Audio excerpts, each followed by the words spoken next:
दोस्तों, आज हम जिस ड्रामा की कहानी लेकर आए हैं वो किसी साधारण कहानी की तरह नहीं बल्कि एक इमोशनल रोलर कोस्टर है, जहां हर मोड़ पर आपको नया ट्विस्ट देखने को मिलेगा। कहानी के केंद्र में है एक खतरनाक और बेहद पावरफुल माफिया बॉस और दूसरी तरफ है एक लड़की जिसके दिल में सिर्फ एक ही आग जल रही है, अपनी माँ का बदला। लेकिन उसे क्या पता, जिस आदमी से वो टकराने जा रही है वो पहले से ही उसकी जिंदगी से जुड़ा हुआ है और उसके लिए किसी भी हद तक जाने को तैयार है। इस कहानी में आपको प्यार, बदला, जुनून और हल्की फुल्की कॉमेडी सब कुछ एक साथ देखने को मिलेगा। और सबसे खास बात, एक ऐसा माफिया जो अपने सच्चे प्यार के लिए अपना पूरा साम्राज्य तक मिटाने को तैयार हो जाएगा, और एक लड़की जो उसकी बेरहम दुनिया को बदलकर उसे इंसान बना देगी। तो चलिए बिना देर किए शुरू करते हैं इस कहानी को। कहानी की शुरुआत होती है हमारे हीरो मिस्टर टॉक से, जो अपनी शानदार और लग्जरी कार में एंट्री करता है। उसका एटीट्यूड साफ बता रहा होता है कि वो कितना घमंडी और खतरनाक इंसान है। उसी समय एक लड़की तेज रफ्तार बाइक पर उसका पीछा कर रही होती है। हीरो का असिस्टेंट घबराकर कहता है, बॉस, कोई हमारा पीछा कर रहा है और वो एक लड़की है। मिस्टर टॉक हल्की मुस्कान के साथ कहता है, कार धीमी करो, देखते हैं आखिर चाहती क्या है। जैसे ही कार की रफ्तार कम होती है वो लड़की आगे आकर फिल्मी अंदाज में बाइक रोक देती है और हेलमेट उतारते ही उसका चेहरा सामने आता है। उसे देखते ही मिस्टर टॉक की आंखें ठहर जाती है और अचानक एक पुरानी याद उसके सामने आ जाती है। फ्लैशबैक में दिखता है एक छोटा सा बच्चा अकेला बैठा रो रहा है। तभी एक प्यारी सी छोटी बच्ची उसके पास आती है और उसे एक कैंडी देते हुए कहती है, ये खाओ, इससे तुम्हें अच्छा लगेगा और तुम रोना बंद कर दोगे। वो बच्चा कैंडी ले लेता है और जैसे ही खाता है बच्ची मुस्कुराकर कहती है, अब तुम मेरे हो हमेशा के लिए, हम दोनों अब एक फैमिली है और तुम मेरे हस्बैंड हो। उसकी ये मासूम बातें सुनकर वो बच्चा हैरान रह जाता है और वही फ्लैशबैक खत्म हो जाता है। वापस वर्तमान में मिस्टर टॉक खुद से सोचता है, क्या ये वही लड़की है? तभी वो लड़की कार के पास आकर कहती है, ग्लास नीचे करो, मुझे तुमसे बात करनी है। मिस्टर टॉक खिड़की नीचे करता है और वो मुस्कुराते हुए कहती है, ब्रदर इन लॉ, बहुत समय बाद मिले हो। मिस्टर टॉक तुरंत ठंडे लहजे में जवाब देता है, मैंने तुम्हारी बहन से शादी नहीं की है, इसलिए ये रिश्ता मत जोड़ो, सीधे बताओ क्या बात है। लड़की हल्का सा मुस्कुराती है और कहती है, ठीक है, फिर ऐसा क्या कहूँ जिससे तुम्हें अच्छा लगे। मिस्टर टॉक उसे ध्यान से देखते हुए कहता है, तुम्हें अंदाजा भी है तुम किससे खेल रही हो, अब तुम बच्ची नहीं हो, अपने हद में रहना सीखो। ये सुनकर लड़की बिना डरे कार का दरवाजा खोलती है, उसके करीब आती है और उसका कॉलर पकड़कर उसे अपनी तरफ खींच लेती है। दोनों की आंखें एक दूसरे से टकराती है और वो धीमे से कहती है, मैं तो बस अपने ब्रदर इन लॉ को पटाने की कोशिश कर रही हूँ। फिर वो और करीब आकर फुसफुसाती है, मुझे किस करो। सीन बदलता है और दोनों पूल के पास नजर आते हैं। पानी के बीच खड़े हुए एक अजीब सा खामोश रोमांस दोनों के बीच चल रहा होता है, लेकिन अंदर ही अंदर मिस्टर टॉक खुद से लड़ रहा होता है, अगर मैं इसके करीब गया तो शायद मैं अपनी ही फैमिली के खिलाफ चला जाऊंगा। उसी वक्त एक और सीन दिखता है जहाँ वो घर से भागने की कोशिश करता है, लेकिन गार्ड्स उसे पकड़ लेते हैं। वो गुस्से में पूछता है, ये सब क्या हो रहा है मेरे साथ? जवाब मिलता है, तुम इस फैमिली के हेड के खिलाफ नहीं जा सकते, जो वो कहेंगे तुम्हें वही करना होगा। और दूर आसमान में उड़ते हुए एक प्लेन को देखकर वो धीरे से कहता है, जिया, तुम मुझसे दूर जा रही हो, मुझे माफ कर देना। वापस पूल साइड मिस्टर टॉक जिया को अपनी बाहों में भर लेता है और कहता है, तुम मुझे अपनी तलवार बनाना चाहती हो, ठीक है, लेकिन इस बार मैं तुम्हें कहीं जाने नहीं दूंगा और तुम्हें किसी को नुकसान भी नहीं पहुँचाने दूंगा, चाहे वो मैं ही क्यों ना बन जाऊँ। इसके बाद दोनों एक दूसरे के और करीब आ जाते हैं और रात एक साथ बिताते हैं। अगली सुबह जिया उठकर उसके चेहरे को छूने लगती है। मिस्टर टॉक मजाक में कहता है, क्या कल रात से संतुष्ट नहीं हुई जो सुबह सुबह फिर शुरू करना चाहती हो? ये सुनकर जिया शर्मा जाती है और जल्दी से कहती है, ऐसी बात नहीं है, मैं बस शॉवर लेने जा रही हूँ। जैसे ही वो चली जाती है मिस्टर टॉक की नजर बेड पर जाती है और वो समझ जाता है कि ये जिया का पहला अनुभव था। उसके चेहरे पर हल्की सी खुशी आ जाती है। वही दूसरी तरफ जिया अकेले लेटकर सोचती है, ये सब मैं सिर्फ बदला लेने के लिए कर रही हूँ, अब उन्हें समझ आएगा कि दर्द क्या होता है। उनकी बेटी इससे शादी करना चाहती थी, अब करके दिखाएं। उधर जिया को पूरा यकीन होता है कि अब तक मिस्टर टॉक के फोन पर लगातार मैसेज आ रहे होंगे और सच में ऐसा ही हो रहा होता है। फोन की स्क्रीन बार बार चमक रही होती है और ये सब देखकर जिया के चेहरे पर हल्की सी शरारती मुस्कान आ जाती है। उसे इस पूरे खेल में बड़ा मजा आ रहा होता है। इसी बीच लियांग अपनी माँ के साथ सीधे होटल पहुँचती है। उसके चेहरे पर बेचैनी साफ दिखाई दे रही होती है। वो घबराते हुए कहती है, मॉम, मैंने अपनी आँखों से देखा है, उस फोटो में कोई लड़की मिस्टर टॉक के साथ रात बिता रही थी, ऐसा नहीं होना चाहिए। उसकी माँ उसे शांत रहने का इशारा करती है और कहती है, पहले जाकर खुद देख लेते हैं, हो सकता है वो सब झूठ हो या कोई गलतफहमी हो। लेकिन दोनों के दिल में डर बैठ चुका होता है, कहीं सच में मिस्टर टॉक किसी दूसरी लड़की के साथ रात तो नहीं बिता चुका। वो जल्दी जल्दी कमरे के सामने पहुँचती है और दरवाजा जोर जोर से खटखटाने लगती है। दरवाजा खोलो। कुछ ही पल में दरवाजा खुलता है और सामने मिस्टर टॉक खड़ा दिखाई देता है। उसका चेहरा ठंडा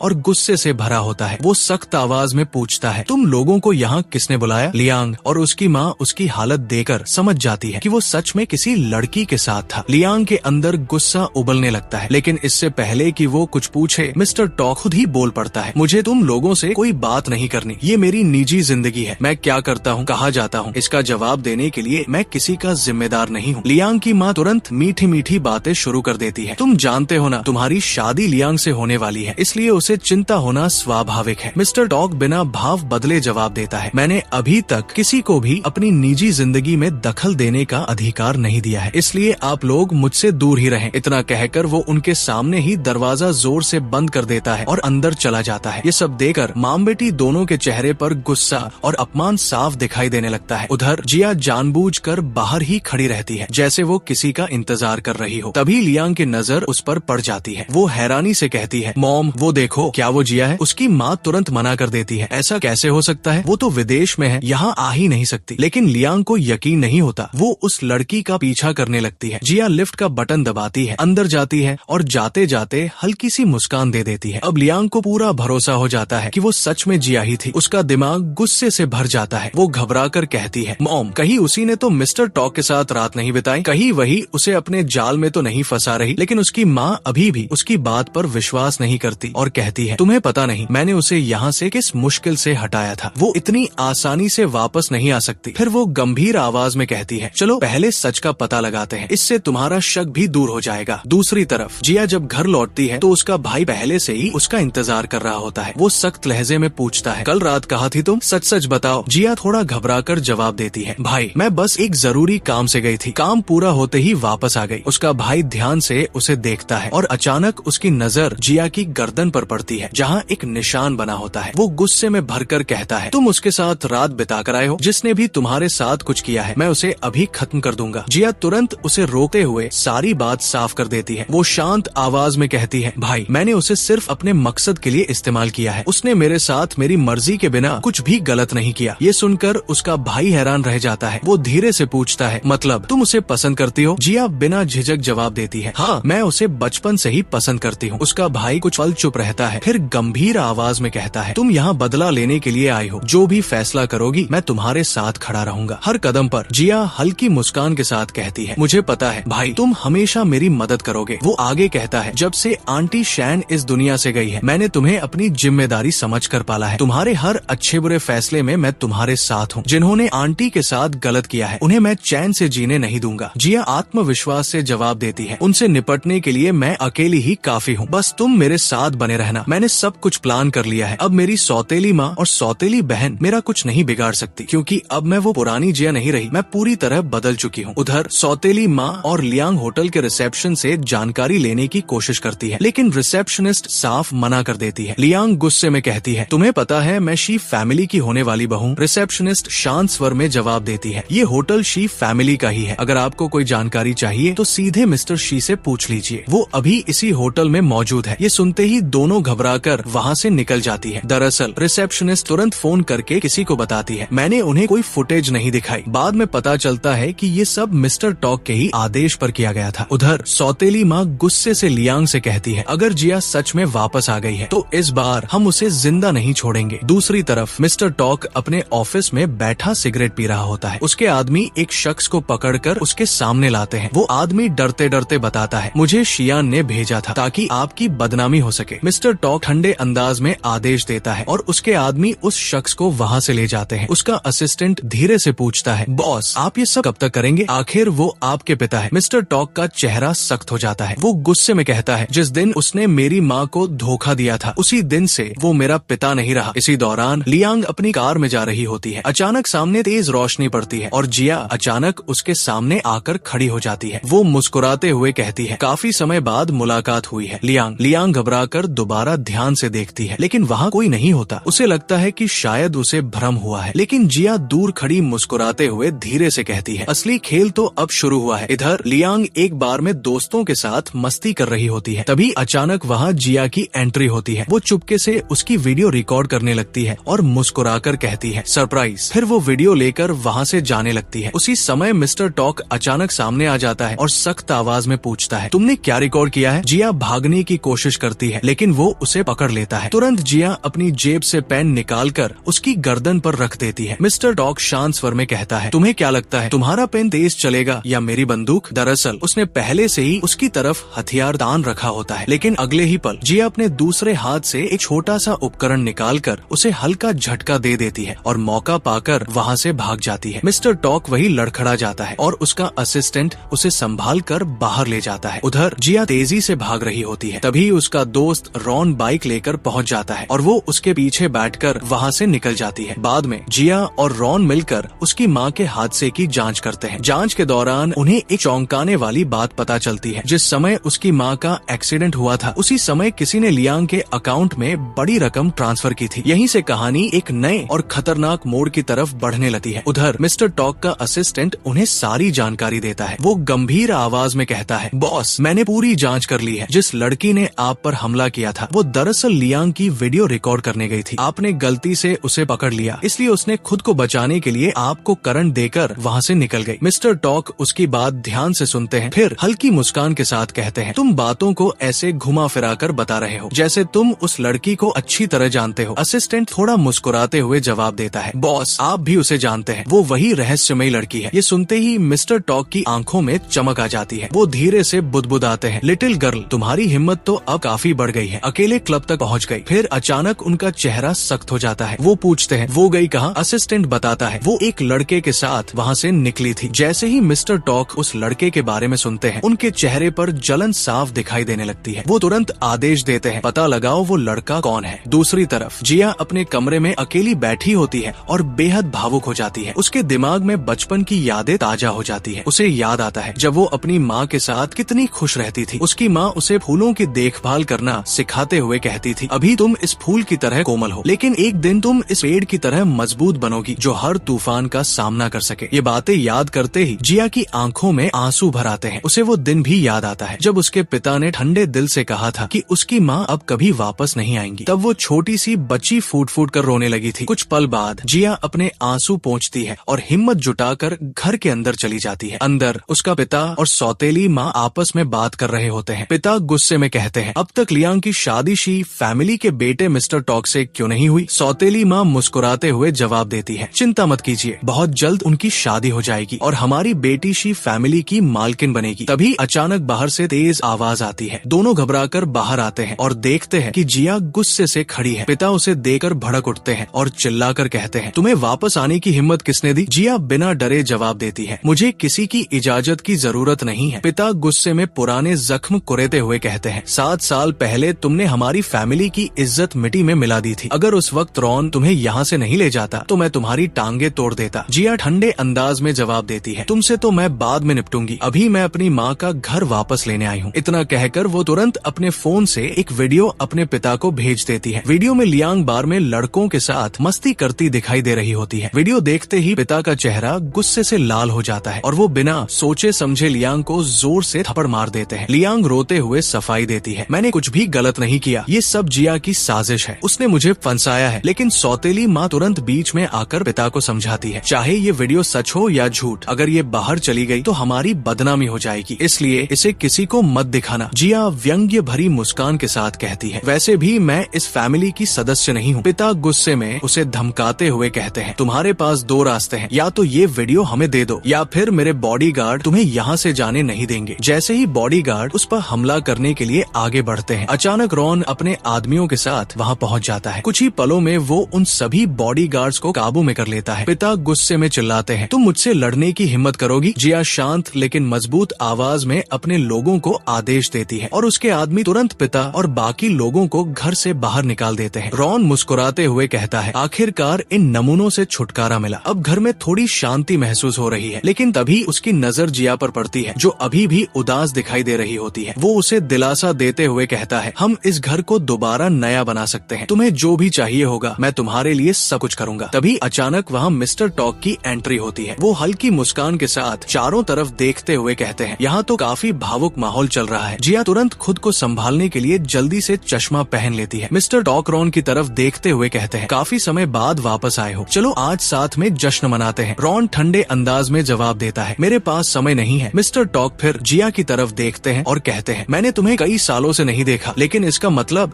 ये नहीं कि मैं तुम्हें पहचान नहीं पाऊंगा। ये सुनकर जिया घबराकर अपना चश्मा उतार देती है और हल्की सी मुस्कान दे देती है। मिस्टर टॉक उसे गहराई से घूरते रहते हैं। स्थिति को समझते हुए रॉन चुपचाप वहाँ से निकल जाता है। जैसे ही जिया वहाँ से जाने लगती है, मिस्टर टॉक उसका हाथ पकड़ लेते हैं और सख्त आवाज में पूछते हैं, कल रात तुम कहाँ थी? जिया बेपरवाही से जवाब देती है, होटल में। और कहाँ होती? मिस्टर टॉक भौहें चढ़ाकर कहते हैं, मुझे नहीं पता था कि मेरा क्लब हाउस कब से होटल बन गया। इतना कहकर वो उसे अपने पास खींच लेते हैं और सामने बैठा देते हैं। फिर गंभीर स्वर में पूछते हैं, कल रात मुझे धोखा देकर भागने में तुम्हें मजा आया? जिया धीरे धीरे पीछे हटने लगती है और कहती है, मैंने ऐसा जानबूझकर नहीं किया। मिस्टर टॉक सख्त आवाज में कहते हैं, मैं तुम्हें अपनी ताकत दे रहा हूँ, लेकिन इसका मतलब ये नहीं कि तुम अपनी जान खतरे में डालो। वो आगे कहते हैं, तुमने जो किया, लियांग की वीडियो बनाकर उन्हें ब्लैकमेल करने की कोशिश, क्या तुम्हें लगता है इससे सब कुछ वापस मिल जाएगा? जिया गुस्से में जवाब देती है, तुम मुझे क्या समझते हो, कोई खिलौना या कमजोर इंसान? मिस्टर टॉक गंभीर होकर कहते हैं, मैंने कहा था ना, मैं तुम्हारी तलवार बनूंगा। फिर तुम अकेले इतनी खतरनाक चीजें करने क्यों निकल जाते हो? जिया तर्क देती है, अगर हर काम के लिए मैं तुम पर निर्भर रहूंगी तो मैं खुद को कमजोर महसूस करूंगी। मिस्टर टॉक थोड़ा झुंझलाकर कहते हैं, अगर मैं होता तो उस वीडियो को सीधे मीडिया में लीक कर देता, लेकिन तुमने आधा अधूरा कदम उठाया। जिया अचानक भावुक होकर कहती है, हम सिर्फ एक रात साथ रहे हैं, इसका मतलब ये नहीं कि तुम मेरी पूरी जिंदगी पर हक जमाओ। मिस्टर टॉक ठंडे स्वर में पूछते हैं, तो तुम्हारे हिसाब से हमारे बीच सिर्फ एक रिश्ता है? जिया गुस्से में जवाब देती है, हाँ, और तुम होते कौन हो मुझे आदेश देने वाले? ये सुनकर मिस्टर टॉक का चेहरा सख्त हो जाता है। वो गुस्से में वहाँ से जाने लगते हैं और कहते हैं, ठीक है, अब से अगर मैंने तुम्हारी फिक्र की तो मैं खुद को दोष दूंगा। उनके जाते ही जिया की आंखों में आंसू आ जाते हैं, लेकिन तभी अचानक मिस्टर टॉक वापस लौटते हैं और बिना कुछ कहे उसे अपने करीब खींचकर प्यार से गले लगा लेते हैं। वो धीमे स्वर में कहते हैं, मैं तुम्हारे लिए कुछ भी बनने को तैयार हूँ, बस तुम खुद को खतरे में मत डालो। जिया गुस्से में उसे हल्के हल्के मारने लगती है और कहती है, तुमने वादा किया था कि हमेशा मेरी रक्षा करोगे, लेकिन उस वक्त तुम मेरे साथ नहीं थे। मिस्टर टॉक पछतावे से कहते हैं, मुझे माफ कर दो, वो मेरी गलती थी, लेकिन मैं वादा करता हूँ अब दोबारा ऐसा नहीं होगा। फिर वो उसे प्यार से बैठाते हुए कहते हैं, लेकिन तुम्हें भी एक वादा करना होगा, आगे से कोई भी खतरनाक काम अकेले नहीं करोगी, मैं तुम्हारी तलवार भी बनूंगा और तुम्हारी ढाल भी। जिया आखिरकार सिर हिलाकर हामी भर देती है और हल्की सी मुस्कान के साथ उसे एक छोटा सा किस दे देती है। उस छोटे से पल में दोनों के बीच का रिश्ता और गहरा हो जाता है। दूर खड़ा रॉन ये सब देख रहा होता है। वो जोर से आवाज लगाता है, जिया मेरे साथ आओ, मुझे तुमसे जरूरी बात करनी है। जिया थोड़ा घबराकर उसकी तरफ बढ़ती है और उसी समय मिस्टर टॉक भी रॉन से बात करने के लिए आगे बढ़ते हैं। कहानी अब एक नए टकराव की ओर बढ़ने लगती है। रॉन गुस्से से भरा हुआ था। वो जिया को पकड़कर उस पर हाथ उठाने ही वाला था, लेकिन ठीक उसी पल उसने खुद को रोक लिया। ऐसा लगा जैसे उसने बड़ी मुश्किल से अपने गुस्से पर काबू पा लिया हो। तभी मिस्टर डॉग आगे बढ़कर शांत आवाज में बोला, उसे वापस लाने के लिए तुम्हारा शुक्रिया, लेकिन अब से उसकी जिम्मेदारी मेरी है। रॉन ने उसकी आंखों में देखते हुए जवाब दिया, वो मेरी आंटी की बेटी है, मेरी इकलौती बहन जैसी है। छोटी सी उम्र में उसने सब कुछ खो दिया था। मिस्टर डॉग ने सिर हिलाते हुए कहा, मुझे पता है। रॉन ने गहरी सांस ली और आगे बोला, जब वो सिर्फ 18 साल की थी, उसकी सौतेली माँ ने उसे झूठे आरोप में फंसा दिया। उसके अपने पिता ने उसे बुरी तरह पिटवाया और घर से निकाल दिया। फिर उसने सख्त लहजे में चेतावनी दी, इसलिए मिस्टर टॉक, अगर तुमने कभी उसे धोखा दिया तो मैं तुम्हें छोड़ूंगा नहीं। मिस्टर डॉग की आवाज अचानक गंभीर हो गई, अगर ऐसा दिन कभी आया तो तुम्हें कुछ करने की जरूरत नहीं पड़ेगी, मैं खुद को ही सजा दे दूंगा। ये कहकर उसने अपनी सिगरेट रॉन की तरफ बढ़ा दी। रॉन हल्का सा मुस्कुराया और बोला, ठीक है ब्रदर इन लॉ, लेकिन अगले ही पल उसका चेहरा फिर गंभीर हो गया। हमने भले ही इन फैमिली को यहाँ से बाहर निकाल दिया हो, लेकिन वो लोग इतनी आसानी से हार मानने वाले नहीं हैं। मुझे पूरा यकीन है वो जरूर कोई नई चाल चलेंगे। मिस्टर डॉग की आंखों में ठंडा गुस्सा उतर आया, अगर वो लोग दोबारा लौटे तो इस बार मैं उन्हें हमेशा के लिए खत्म कर दूंगा। दूसरी तरफ जिया अपने कमरे में अकेली बैठी गहरी सोच में डूबी हुई थी। अचानक उसकी आंखों के सामने अपने बचपन की यादें तैरने लगी। वो अपनी माँ के साथ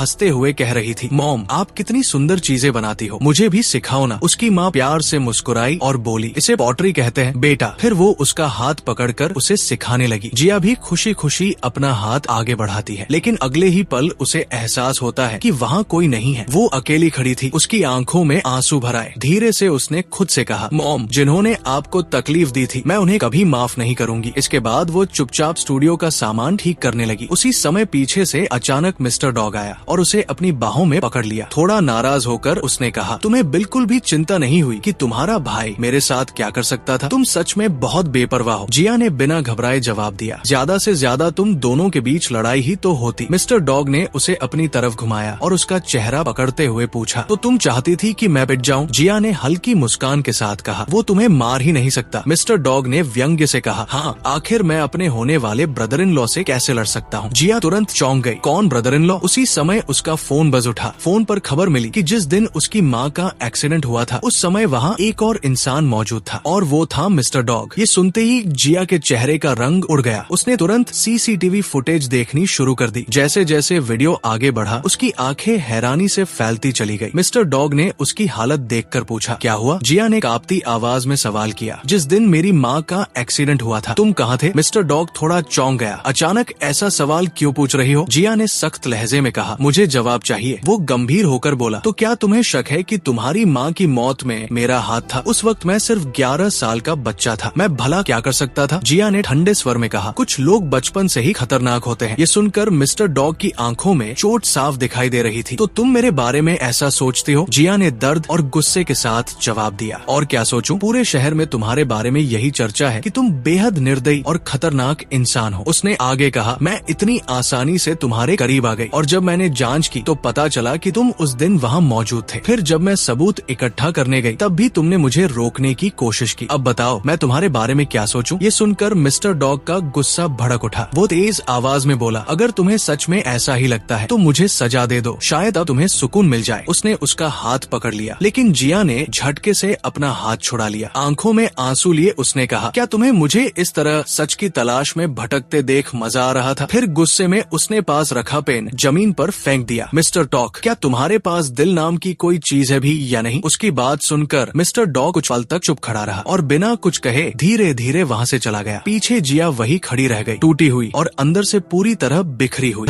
जिया के घर में उसकी सौतेली माँ घबराई हुई डैड के पास आती है और नाराजगी से कहती है, क्या तुम सच में जिया को यूं ही उसकी माँ का स्टूडियो लेने दोगे? डैड परेशान होकर जवाब देता है, तो तुम ही बताओ मैं और क्या कर सकता हूँ? सौतेली माँ थोड़ी देर सोचती है फिर चालाकी से बोलती है, उसके पास अभी भी लियांग की वो वीडियो है, हमें किसी भी तरह वो वीडियो वापस हासिल करनी होगी। डैड ने ठंडी आवाज में कहा, ठीक है, बस इतना ध्यान रखना कि वो जिंदा रहे। दूसरी तरफ रॉन स्टूडियो के अंदर हर चीज को गौर से देख रहा था। वो एक एक सामान को छूकर जैसे पुरानी यादों को महसूस कर रहा था। तभी जिया धीरे से बोली, मैंने फैसला कर लिया है, मैं अपनी माँ का अधूरा सपना पूरा करूंगी। उनके नाम से ही प्रतियोगिता में हिस्सा लूंगी और उन्हें गर्व महसूस कराऊंगी। उसी समय अचानक इन फैमिली वालों का फोन आ जाता है। फोन पर सख्त आवाज गूंजती है, तुमने अभी तक हमें वो वीडियो वापस नहीं की। जिया ने बेपरवाही से सिगरेट होठों में दबाई और जवाब दिया, तुम लोगों ने खुद ही हमारी पहली डील ठुकरा दी थी। सामने से आवाज आई, इस बार हम तुमसे एक नई डील करना चाहते हैं। जिया ने हल्की हंसी के साथ कहा, तुम्हारे पास ऐसा क्या है जिसके लिए मैं तुमसे सौदा करूं? तभी उन्होंने एक ऐसा सच बताया जिसने जिया को चौंका दिया। हमारे पास तुम्हारी माँ के एक्सीडेंट की पूरी वीडियो है और उसमें मिस्टर टॉग भी साफ दिखाई दे रहे हैं। जिया कुछ पल के लिए चुप हो गई, फिर गंभीर आवाज में बोली, क्या तुम सच में कह रहे हो कि वीडियो बिल्कुल साफ है? सामने से जवाब आया, हाँ बिल्कुल। जिया ने तुरंत फैसला लिया, ठीक है, मैं खुद आकर देखती हूँ। अगले ही सीन में जिया उनसे मिलने पहुँच जाती है। लियांग घमंडी अंदाज में कहती है, पहले मेरी वाली वीडियो मुझे वापस दो। जिया शांत स्वर में जवाब देती है, पहले तुम अपनी वीडियो दिखाओ। लियांग तुरंत एक फ्लैश ड्राइव निकालकर उसके हाथ में दे देती है, ये रही वीडियो, अब तुम्हारी बारी। जिया ने ड्राइव को ध्यान से देखा और बोली, मुझे इसे घर जाकर चेक करना होगा, अगर वीडियो सही निकली तभी मैं तुम्हारी वीडियो डिलीट करूंगी। लियांग ने गुस्से से दांत भींचते हुए कहा, अगर तुमने वीडियो डिलीट नहीं की तो तुम्हें इसकी कीमत चुकानी पड़ेगी। घर लौटते ही जिया ने वो पेन ड्राइव रॉन को दे दी। दोनों ने मिलकर वीडियो देखी और जो सामने आया उसे देखकर दोनों हैरान रह गए। रॉन ने सिर हिलाते हुए कहा, लियांग सच में बेवकूफ है, अगर उसमें थोड़ा भी दिमाग होता तो वो इस वीडियो का इस्तेमाल कभी नहीं करती। जिया ने गंभीर होकर कहा, इसका मतलब उस दिन कुछ ना कुछ जरूर हुआ था और मिस्टर टॉक वहाँ मौजूद थे। वो कुछ पल सोचती रही, फिर बोली, मुझे लग रहा है कि इस पूरी कहानी के पीछे कोई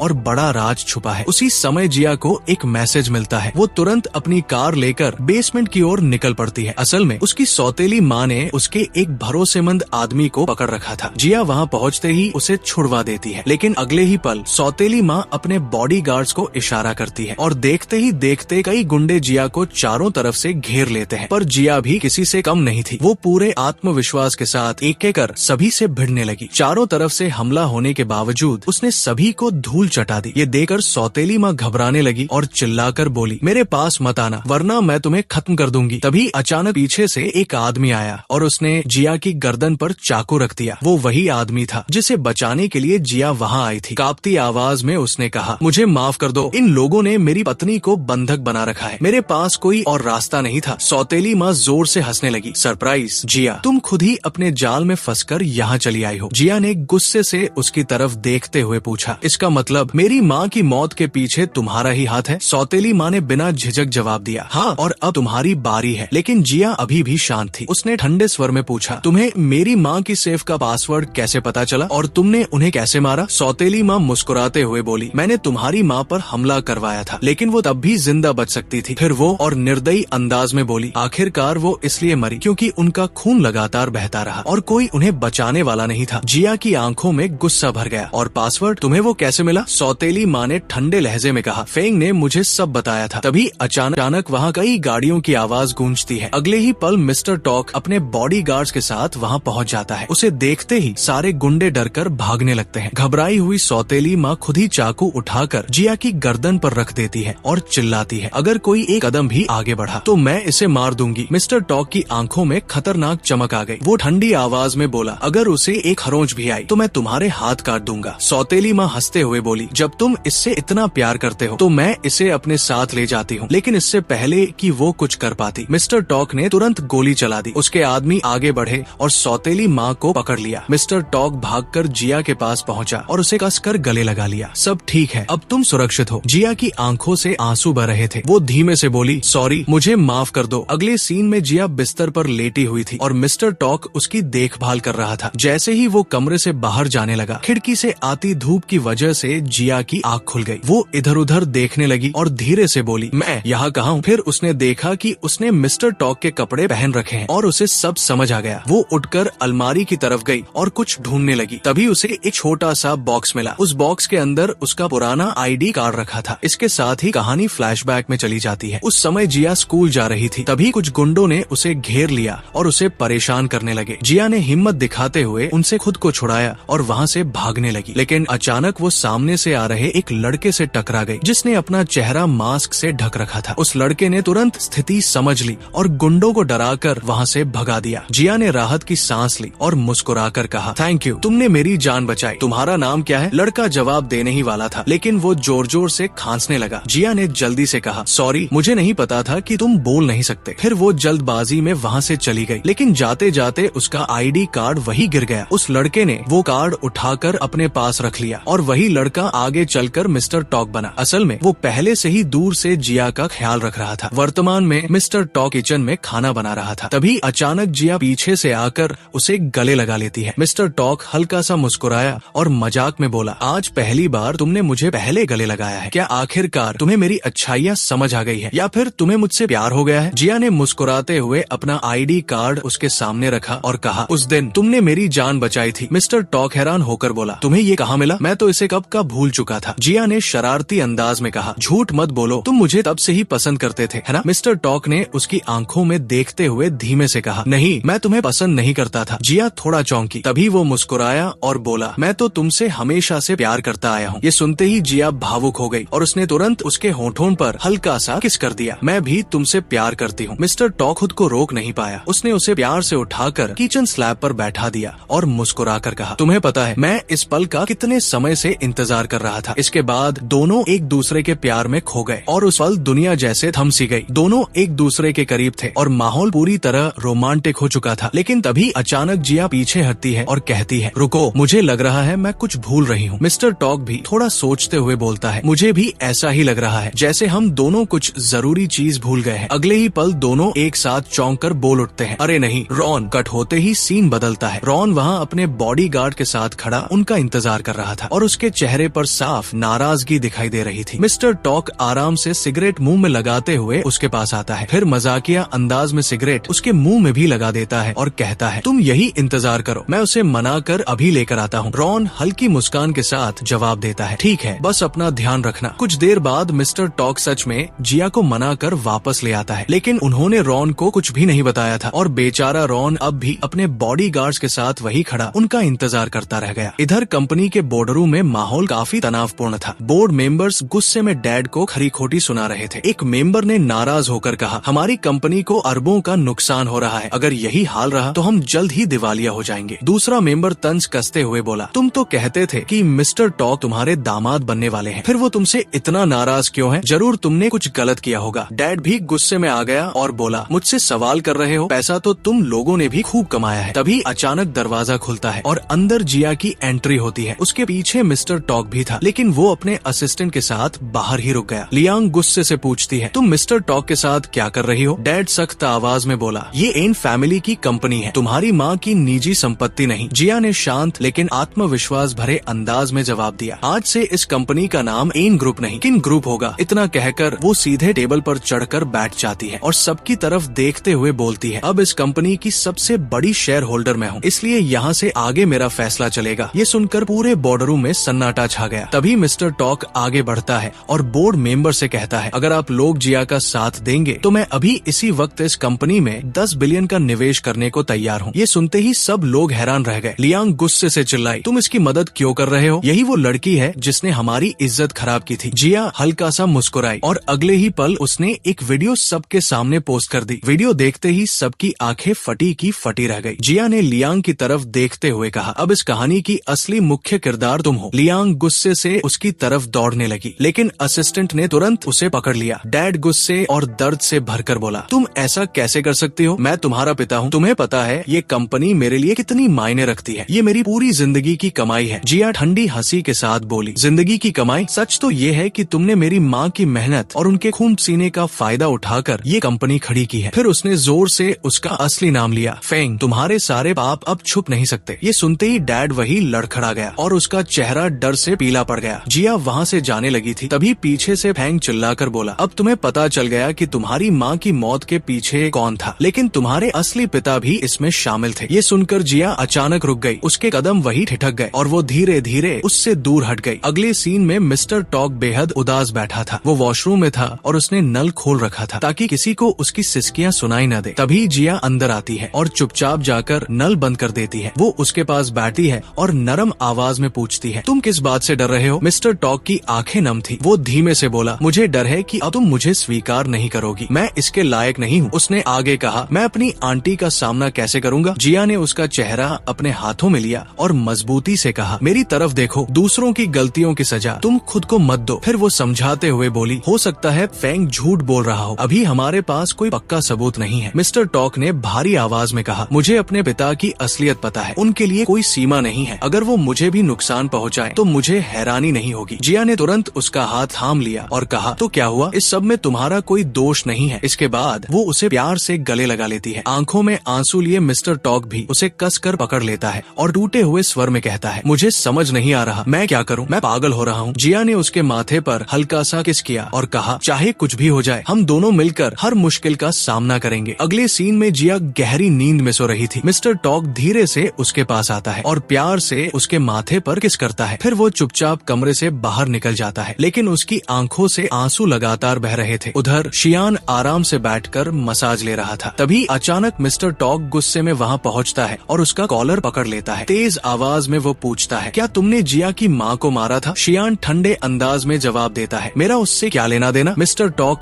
गुस्से से बोला, अगर ऐसा है तो जिया के पिता ने तुम्हारा नाम क्यों लिया? शियान व्यंग्य से मुस्कुराया और बोला, क्या तुम्हें तुम्हारे दादा ने यही सिखाया है? एक लड़की के लिए तुम अपनी ही फैमिली के खिलाफ खड़े हो जाओगे? मिस्टर टॉक ने सख्त लहजे में जवाब दिया, कम से कम मैं तुम्हारी तरह नहीं हूँ जिसने अपने लालच और गलतियों से दादा को इतना दुख दिया कि उन्हें हार्ट अटैक आ गया। शियान गुस्से में उसे मारने के लिए हाथ उठाता है, लेकिन मिस्टर टॉक उसका हाथ पकड़ लेता है। जैसे ही वो वहाँ से जाने लगता है, शियान पीछे से चिल्लाकर कहता है, अगर मैंने उसे मारा भी होगा तो तुम क्या कर लोगे? मिस्टर टॉक पलटकर ठंडी नजरों से उसे देखता है और कहता है, फिर मैं तुम्हें तुम्हारे किए की सजा दिलाऊंगा। इधर जिया अकेली बैठी थी और पुराने कागजात देख रही थी। तभी उसे कुछ पुराने लेटर्स मिलते हैं। पहले लेटर पर लिखा था, हैप्पी बर्थडे जिया, आज तुम्हारा 16वां जन्मदिन है, पहली बार तुमने अपनी मेहनत से पैसे कमाए हैं। दूसरा लेटर खोलती है, उस पर लिखा था, हैप्पी बर्थडे जिया, ये तुम्हारा 18वां जन्मदिन है, माफ करना मैं तुम्हें बचा नहीं पाया, क्या तुम मुझे माफ करोगी? तीसरा लेटर खोलती है, उस पर लिखा था, हैप्पी बर्थडे जिया, आज तुम्हारा 25वां जन्मदिन है, 7 साल हो गए, क्या मुझे एक मौका मिल सकता है? क्या मैं तुम्हें एक गिफ्ट दे सकता हूँ? ये सब पढ़ते पढ़ते जिया की आंखों से आंसू बहने लगे। तभी उसकी नजर पास रखे एक छोटे से बॉक्स पर पड़ती है। वो उसे खोलती है और अंदर एक खूबसूरत नेकलेस रखा हुआ मिलता है। जिया उस नेकलेस को उठाकर अपने सीने से लगा लेती है और फूट फूट कर रोने लगती है। उसी समय मिस्टर टॉक वहाँ पहुँचता है। जिया उसकी तरफ देकर भावुक आवाज में कहती है, रुको, इस बार मैं खुद तुम्हारे पास आऊंगी, और वो दौड़कर उसके गले लग जाती है। मिस्टर टॉक हैरान होकर पूछता है, क्या हुआ? लेकिन जिया जवाब देने के बजाय उसे कसकर गले लगा लेती है और फिर धीरे से कहती है, मैं तुमसे बहुत प्यार करती हूँ, चाहे आगे कुछ भी हो जाए, मैं कभी तुम पर शक नहीं करूंगी। मिस्टर टॉक हल्की मुस्कान के साथ बोला, मैंने जांच कर ली है। उसने कहा है कि उसका आंटी को नुकसान पहुँचाने से कोई संबंध नहीं था। जिया ने आंसू भरी आंखों से कहा, थैंक यू मुझे वो सारे गिफ्ट देने के लिए। मिस्टर टॉक चौंक गया, तो तुम्हें सब पता चल गया? जिया मुस्कुराई और बोली, हाँ, कि हर साल तुम मुझे गिफ्ट भेजते थे, लेकिन वो कभी मेरे तक पहुँच ही नहीं पाए। फिर हल्के मजाक में बोली, तुम सच में कितने बेवकूफ हो। मिस्टर टॉक मुस्कुराया और उसे अपनी बाहों में भरते हुए बोला, अगर तुम्हारे सामने मुझे पूरी जिंदगी बेवकूफ बनकर रहना पड़े तो मुझे कोई शिकायत नहीं होगी। जिया अचानक उसके गले में बाहें डाल देती है और प्यार से उसे चूमने लगती है। वह भी उसकी भावनाओं को समझते हुए उसे अपने करीब खींच लेता है और दोनों कुछ पल एक दूसरे में खो जाते हैं। अगले दृश्य में जिया अपने स्टूडियो में बैठी मिट्टी से एक सुंदर पॉटरी बना रही होती है। तभी वो पीछे से चुपचाप आता है, उसे हल्के से गले लगाता है और उसके हाथों को थामकर उसकी मदद करने लगता है। फिर वो धीरे धीरे उसका हाथ साफ करते हुए कहता है, तुम्हारी आंटी भी बिल्कुल ऐसे ही पॉटरी बनाया करती थी। जिया हल्की मुस्कान के साथ जवाब देती है, मैंने तो बस उनका थोड़ा सा तरीका अपनाया है, अभी इसे पूरी तरह तैयार नहीं कर पाई हूँ। वो उत्सुक होकर पूछता है, क्या तुम इसे किसी प्रतियोगिता में ले जाने का सोच रही हो? जिया कुछ पल सोचकर कहती है, अभी नहीं जानती, जब ये पूरी तरह बन जाएगा तब फैसला करूंगी। उसी समय उसके फोन की घंटी बजती है। कॉल खत्म करने के बाद जिया बताती है कि उसने अपनी माँ के केस के लिए एक वकील ढूंढ लिया है, क्योंकि उसे अपनी माँ की संपत्ति और सेफ से जुड़े सभी अधिकार वापस लेने हैं। ये सुनकर वो मुस्कुराता है और कहता है, तो फिर मेरे पास भी तुम्हारे लिए एक छोटा सा तोहफा है। जिया उत्सुकता से पूछती है, क्या है वो? उसके हाथ मिट्टी से सने हुए होते हैं, इसलिए वो इशारे से कहता है कि उसकी जेब से खुद निकाल ले। जैसे ही जिया उसकी जेब में हाथ डालती है, उसे एक क्रेडिट कार्ड मिलता है। वो बताता है कि इस कार्ड में फेंग की जुए की सारी कमाई का पैसा है, वही पैसा जो उसने जिया की माँ से छीन लिया था। जिया हैरान होकर पूछती है, मतलब तुमने लियांग को फंसाया था? वो मुस्कुराते हुए जवाब देता है, और नहीं तो क्या। ये सुनकर जिया हंस पड़ती है। वो उसके गाल को छूने ही वाली होती है, तभी वो शरारत से उसका हाथ पकड़ लेता है और कहता है, मुझे पता है तुम क्या करने वाली हो। इसके बाद वो भागने लगता है और जिया उसके पीछे पीछे दौड़ पड़ती है, क्योंकि वो उसके चेहरे पर मिट्टी लगाना चाहती थी, लेकिन वो खुद को बचाते हुए उसे गुदगुदाने लगता है और आखिरकार जिया हंसते हंसते उसकी बाहों में आग गिरती है। उधर दूसरी तरफ लियांग शराब पीकर पूरी तरह नशे में धुत हो चुकी थी। तभी वकील वहाँ आता है और वो गुस्से में कहती है, अगर जिया चाहती है कि मैं ये घर छोड़ दूं तो उसे खुद आकर मुझसे मिलना होगा, और अगर उसे अपनी माँ के आखिरी शब्द जानने हैं तो उसे अकेले मेरे पास आना पड़ेगा। वकील तुरंत ये बात जिया को फोन पर बता देता है। जिया और मिस्टर तोंग दोनों स्पीकर पर ये सब सुन रहे होते हैं। मिस्टर तोंग तुरंत उसका हाथ पकड़कर कहता है, मैं तुम्हें अकेले वहाँ नहीं जाने दूंगा, मैं तुम्हें फिर से किसी खतरे में नहीं डाल सकता। लेकिन जिया आत्मविश्वास से मुस्कुराते हुए जवाब देती है, चिंता मत करो, उस लियांग को मैं अकेले संभाल सकती हूँ। क्या तुम्हें क्लब वाली घटना याद नहीं है? वो हल्की मुस्कान के साथ कहता है, मुझे अच्छी तरह याद है, वो शर्मनाक पल मैं कैसे भूल सकता हूँ। जिया हंसते हुए माहौल हल्का कर देती है और फिर बताती है कि उसने पहले भी लियांग को हिप्नोटाइज किया था। उसने उसे 2 आदेश दिए थे, पहला घंटी बजते ही तुरंत उठ जाना, और दूसरा उसका नाम सुनते ही कमजोर पड़ जाना। ये सुनकर वो हैरानी से पूछता है, तो क्या तुम किसी को भी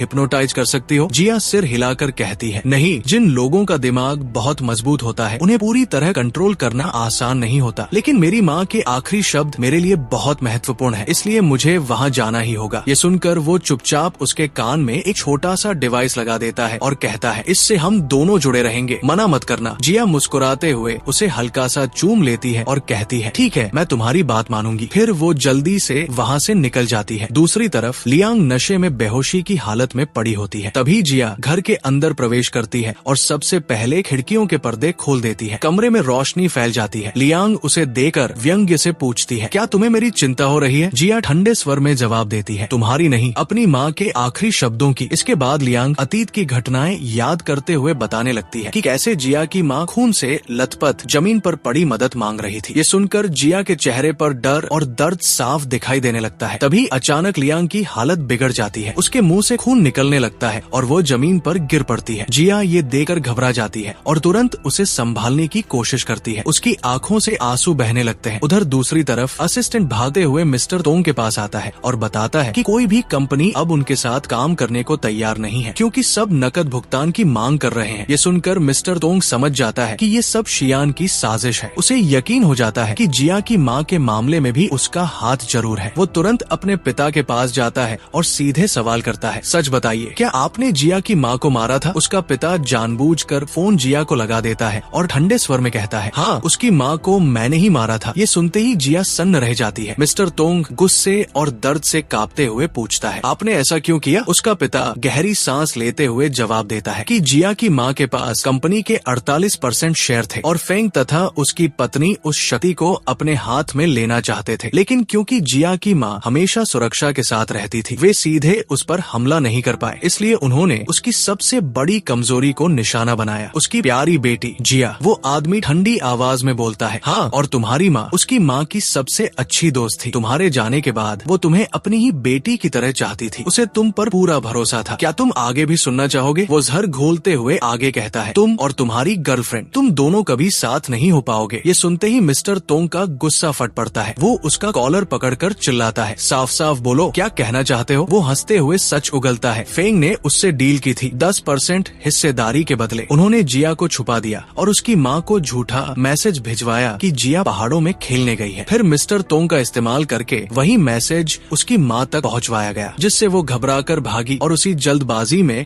उसका एक्सीडेंट करवा दिया गया। ये सच सुनते ही मिस्टर तोंग के पैरों तले जमीन खिसक जाती है। वो वही घुटनों के बल गिर पड़ता है। दूसरी तरफ जिया फोन पर सब कुछ सुन रही होती है। उसकी हालत रो रो कर बुरी हो जाती है। वो आदमी फिर बेरमी से कहता है, तुम्हारी वजह से ही उसकी माँ मरी है, अब खुश हो? जिया अपने चेहरे को हाथों से ढक लेती है ताकि उसकी सिसकियां किसी को सुनाई ना दे। तभी असिस्टेंट आगे आता है और गुस्से में बोलता है, इसमें बॉस की क्या गलती थी? वो उस वक्त सिर्फ एक बच्चा थे, तुमने उन्हें इस्तेमाल किया। उन्हें क्या पता था कि उस एक मैसेज से क्या हो जाएगा? वो आदमी सफाई देते हुए कहता है, मैंने थोड़ी ना उसे मारा है, मैंने बस जिया को छुपाया था, शुरू से आखिर तक। मैं तो बिल्कुल साफ बच निकला। असिस्टेंट गुस्से से चिल्लाता है, तुम इतने गिर चुके हो कि अपने ही बेटे को नुकसान पहुंचाने से भी नहीं डरते। तुम इंसान कहलाने के लायक भी नहीं हो। मिस्टर तोंग कांपती आवाज में कहता है, मैं जिया को सब कुछ समझाऊंगा, और गुस्से में बंदूक निकालकर अपने पिता पर तान देता है। हम दोनों साथ में सच का सामना करेंगे। लेकिन तभी उसके पिता के आदमी आकर उन्हें चारों तरफ से घेर लेते हैं। वो हंसते हुए कहता है, मैं बताना भूल गया, तुम्हारे दादाजी भी अब यही हैं। अगर हिम्मत है तो गोली चलाकर दिखाओ, उनका भी अंत हो जाएगा। मिस्टर तोंग गुस्से में आसमान की तरफ गोली चला देता है। उसके पिता उसे मारते हैं, जिससे वो घायल हो जाता है। वो दर्द में भी कहता है, मैं जिया को सब बताऊंगा, भले ही उसे सबसे ज्यादा चोट लगे। और अपने पिता को घूरते हुए कहता है, तुम्हें इस साम्राज्य से बहुत प्यार है ना, मैं इसे खत्म कर दूंगा। अगले सीन में वो जिया के पास आता है। जिया उसके चेहरे को पकड़कर चिंतित होकर कहती है, तुम्हें चोट लगी है, मैं दवा लेकर आती हूँ। लेकिन वो उसका हाथ पकड़ लेता है। क्या मैं तुम्हें एक बार गले लगा सकता हूँ? जिया उसे गले लगा लेती है। दोनों रोते हुए एक दूसरे से कहते हैं, आई लव यू। वो टूटी हुई आवाज में कहता है, मैं तुम्हारे बिना जीने के बारे में सोच भी नहीं सकता। फिर धीरे धीरे सच बताने की कोशिश करता है, लेकिन जिया खुद ही समझ जाती है, तुम्हारे पिता है ना? वो सिर झुका कर कहता है, हाँ, वो इसमें शामिल थे। जिया कुछ पल चुप रहती है, फिर कहती है, मैंने कहा था ना, तुम्हारा इससे कोई लेना देना नहीं है। लेकिन वो खुद को उससे दूर कर लेता है। जिया गुस्से में उसे बेवकूफ कहकर चली जाती है और वो वही टूटकर रोने लगता है। कुछ देर बाद जिया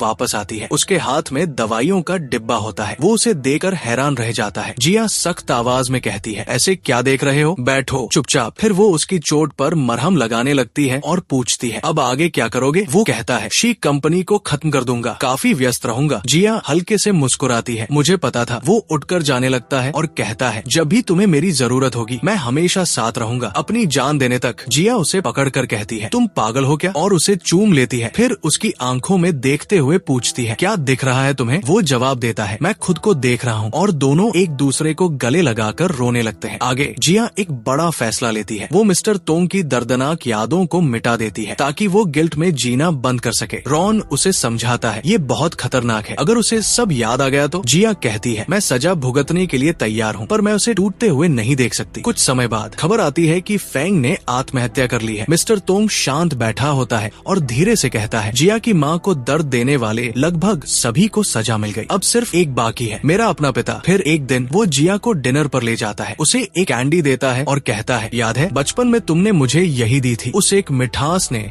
मेरी जिंदगी बदल दी थी। वो मुस्कुराते हुए कहता है, अब मैं चाहता हूँ वही खुशी तुम्हें भी मिले। दोनों साथ में फोटो लेते हैं, लेकिन उसके चेहरे पर कहीं न कहीं दर्द छुपा होता है। जैसे ही जिया उठती है वो चुपके से कैमरा ऑन कर देता है और रोते हुए कहता है, जिया तुम खुद अपनी रोशनी हो, तुम्हें किसी की जरूरत नहीं, तुम अपनी कहानी की हीरो हो, और ये कहकर आंखें बंद कर लेता है। जब जिया वापस आती है वो उसे पहचान नहीं पाता और पूछता है तुम कौन हो। ये सुनकर जिया अंदर से टूट जाती है। बाहर सीढ़ियों पर बैठकर वो रो रही होती है। रॉन उसके पास आकर उसे गले लगा लेता है। मत रो, मैं उसे वापस ले आऊंगा। फिर वो सच्चाई बताता है मिस्टर तोंग ने कभी अपनी याददाश्त नहीं खोई थी, वो सिर्फ नाटक कर रहा था ताकि जिया को बचा सके और अपने परिवार से बदला ले सके। आखिरी सीन में वो बच्चों के बीच नजर आता है जो उसे देकर दौड़कर गले लगा लेते हैं। वो मुस्कुराकर कहता है तुम लोगों ने मुझे पहचान लिया। बच्चे हंसते हुए कहते हैं हाँ अंकल, हमें आपकी पहचान के लिए पैसों की जरूरत नहीं। उसकी आंखों में आंसू भर आए थे। उसी समय स्कूल के टीचर वहाँ पहुँचते हैं और बच्चों से कहते हैं सब लोग अपनी अपनी क्लास में जाओ। फिर वो मिस्टर तोंग की तरफ मुड़कर हैरानी से पूछते हैं मिस्टर तोंग आप यहाँ? वो हल्की मुस्कान के साथ जवाब देता है अब मैं कोई अमीर बिजनेसमैन या प्रेसिडेंट नहीं रहा, मैं तो बस इन बच्चों को देखने आया था। टीचर कुछ पल सोचते हैं, फिर विनम्रता से कहते हैं अगर आपको कोई आपत्ति ना हो तो क्या आप कुछ समय के लिए बच्चों को पढ़ा सकते हैं? हमारे टीचर छुट्टी पर हैं, इसलिए हमें थोड़ी मदद की जरूरत है। वो थोड़ा झिझकते हुए कहता है ठीक है, लेकिन मैं इतना प्रोफेशन नहीं हूँ। और इस तरह वो उसी स्कूल में अस्थायी टीचर बनकर बच्चों को पढ़ाने लगता है। दूसरी तरफ जिया भी अपनी माँ की तरह पॉटरी बनाना सीख चुकी थी। एक दिन वो अपनी चीजें ढूंढ रही थी और अचानक उसे एक पुराना पत्र मिल जाता है जो उसकी माँ ने उसके लिए लिखा था। कांपते हाथों से वो पत्र खोलती है और पढ़ने लगती है आखिर तुमने पॉटरी बनाना सीख ही लिया। मुझे पता था मेरी बेटी बहुत मजबूत है। मैंने और मेरी सबसे अच्छी दोस्त ने तुम्हारे और मिस्टर तोंग के लिए कुछ पैसे जमा करके रखे हैं। जब भी तुम्हें जरूरत हो तुम उन्हें निकाल सकती हो। हम माँ बस यही चाहती है कि हमारे बच्चे बिना किसी पछतावे के मजबूती से अपनी जिंदगी जी सके। और याद रखना माँ हमेशा अपने बच्चों से प्यार करती है। ये पढ़ते ही जिया की आंखों से आंसू बहने लगते हैं। उसी समय उसे एक फोन कॉल आता है। उसे पता चलता है कि आखिरकार मिस्टर तोंग कहाँ है। उधर स्कूल में मिस्टर तोंग बच्चों को पढ़ा रहे होते हैं। जैसे ही क्लास खत्म होती है बच्चे खुशी खुशी बाहर भागते हैं। तभी जिया वहाँ पहुँचती है और बच्चों से पूछती है तुम्हारे टीचर कहाँ हैं? बच्चे मुस्कुराकर कहते हैं वो अंदर है। जिया दूर खड़े होकर उसे देखती रहती है। उसके साथ रॉन और असिस्टेंट भी आए होते हैं। रॉन हैरानी से कहता है यकीन नहीं होता वो कितना बदल गया है। जिया हल्की मुस्कान के साथ जवाब देती है अब वो पहले से ज्यादा शांत और मजबूत हो गया है और यही वो इंसान है जिससे मैं दिल से प्यार करती हूँ। कुछ देर बाद वो कमरे में अपने कपड़े बदल रहा होता है। तभी अचानक जिया अंदर आ जाती है। वो पीछे मुड़ता है तो जिया शरारती अंदाज में कहती है हैंडसम लड़के मुझे अपनी झलक दिखाओ। वो अनजान बनने का नाटक करते हुए पूछता है आप कौन है? जिया मुस्कुराते हुए आगे हाथ बढ़ाती है लेकिन वो फिर भी दूरी बनाए रखता है। तभी जिया अचानक उसे गले लगा लेती है और मजाक में कहती है मैं तुम्हारी फ्यूचर गर्लफ्रेंड हूँ। वो झेंपते हुए उसे दूर करता है और कहता है मिस ये मजाक ठीक नहीं है, कृपया यहाँ से जाइए। लेकिन जिया हार मानने वाली नहीं थी। वो फिर उसका हाथ पकड़ लेती है और गंभीर होकर कहती है अब ये नाटक बंद करोगे? तुम्हारी एक्टिंग किसी फिल्म स्टार से भी बेहतर है। मुझे सब पता है, तुम्हारी याददाश्त कभी गई नहीं थी। वो शांत स्वर में जवाब देता है और तुम मुझे हिप्नोटाइज कर रही थी। मैंने तो बस तुम्हारी कहानी का साथ दिया। जिया धीरे से कहती है सॉरी। वो सिर हिलाकर कहता है माफी की जरूरत नहीं है, मैं यहाँ ठीक हूँ, तुम घर वापस चली जाओ। जिया उसकी आंखों में देखते हुए कहती है तुमने मुझे अपनी पत्नी कहा था, अब मैं तुम्हें छोड़कर कैसे जा सकती हूँ? वो गहरी सांस लेकर कहता है मुझे अपनी पहचान बचाने के लिए ऐसा करना पड़ा, मैं तुम्हारा फायदा नहीं उठाना चाहता था। जिया शांत स्वर में बोलती है हमारी पुरानी यादों को बार बार क्यों जीना, क्यों ना हम नई यादें बनाएं साथ में। फिर वो धीरे से जोड़ती है मैंने अतीत को जाने दिया है, क्या तुम भी उसे जाने दे सकते हो? कुछ पल की खामोशी के बाद वो कठोर आवाज में कहता है ये सही नहीं है, मैं अब तुमसे प्यार नहीं करता। ये सुनकर जिया का दिल टूट जाता है। उसकी आंखों में आंसू भर आते हैं लेकिन वो खुद को संभालते हुए कहती है ठीक है, अगर मैं फिर वापस आई तो मैं जिद्दी बन जाऊंगी। और गुस्से में वहाँ से चली जाती है जबकि वो पीछे खड़ा चुपचाप रोता रह जाता है। कुछ देर बाद जिया अचानक वापस लौटती है। इस बार उसके चेहरे पर दृढ़ निश्चय साफ दिखाई देता है। वो उसके पास जाकर उसे कसकर गले लगा लेती है और कहती है मैं पूरी जिंदगी तुम्हारे साथ बिताना चाहती हूँ। फिर मुस्कुराते हुए बताती है मेरी माँ ने पहले ही तुम्हें अपना दामाद चुन लिया था और हमारे लिए 5 बिलियन का फंड भी छोड़ रखा है। वो मजाक में आगे कहती है अगर तुमने अभी भी मुझे स्वीकार नहीं किया तो मैं ये पैसे लेकर किसी और से शादी कर लूंगी, फिर पछताते रहना। ये सुनते ही वो उसे अपनी ओर खींच लेता है और उसे मजबूती से गले लगाकर चूम लेता है। बाहर खड़े रॉन और असिस्टेंट ये सब देखकर मुस्कुरा रहे होते हैं। वो जिया की आंखों में देखते हुए कहता है किसी और से शादी करने के बारे में सोचना भी मत, तुम सिर्फ मेरी हो और हमेशा मेरी ही रहोगी। जिया हंसते हुए उसकी गर्दन में बाहें डाल देती है। रॉन मजाक करते हुए कहता है बस बस अब बहुत हो गया, अपना सामान पैक करो और घर चलो। दोनों एक दूसरे को देकर मुस्कुरा देते हैं और फिर प्यार से गले लग जाते हैं। आखिरी दृश्य में दोनों जिया की माँ की कब्र पर पहुँचते हैं। जिया ने उसी दौरान पॉटरी प्रतियोगिता प्रतियोगिता भी जीत ली थी। वो अपनी ट्रॉफी माँ की कब्र के सामने रखती है और भावुक होकर कहती है, माँ जैसा आप चाहती थी, हम दोनों सच में खुश हैं। मिस्टर तोंग आगे बढ़कर वादा करता है, मैं हमेशा जिया से प्यार करूंगा और उसका ख्याल रखूंगा। फिर वो अपने हाथ में एक कैंडी निकालता है, ठीक वैसे ही जैसे बचपन में जिया ने उसे दी थी। इस बार जिया मुस्कुराते हुए वो कैंडी ले लेती है और इसी के साथ दोनों हमेशा के लिए एक दूसरे के साथ रहने लगते हैं। और इसी खूबसूरत पल के साथ इस दिल छू लेने वाली कहानी का अंत यही होता है।